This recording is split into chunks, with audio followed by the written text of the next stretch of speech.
Padre Kolbe nos diz que mesmo os grandes pecadores podem tornar-se santos.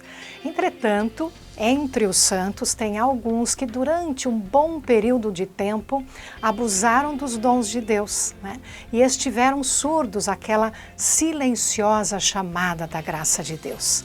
É interessante que depois dessas palavras, Padre Kolbe dá alguns exemplos.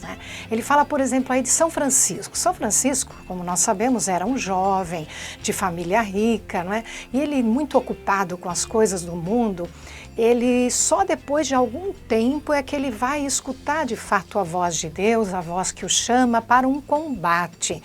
O que ele faz? Ele está lá se preparando, o cavalo e a armadura, mas depois ele entende, Deus esclarece a ele que esse combate se trata de um combate espiritual.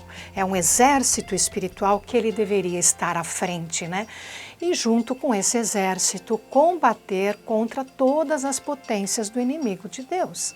Então, ele inicia outra vida, São Francisco. E também dá o exemplo até de São Paulo. São Paulo, a gente sabe que ele era abertamente inimigo dos cristãos, inimigos de Jesus. Aliás, ele perseguia todos os cristãos e até por ignorância, perseguia a igreja nascente.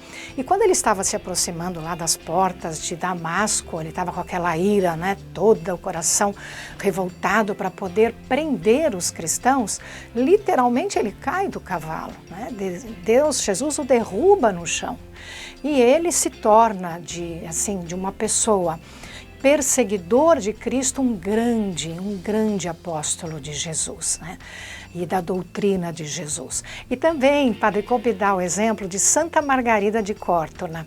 Ela está lá observando o amante. O amante já era agora um cadáver fétido.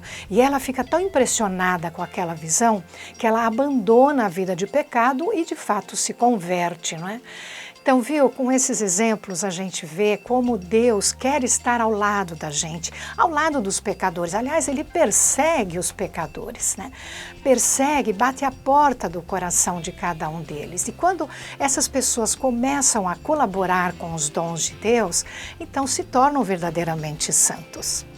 Tudo isso nos dá a clara esperança de que também nós podemos chegar a ser santos, Vamos, a partir de agora, então, fazer a nossa parte?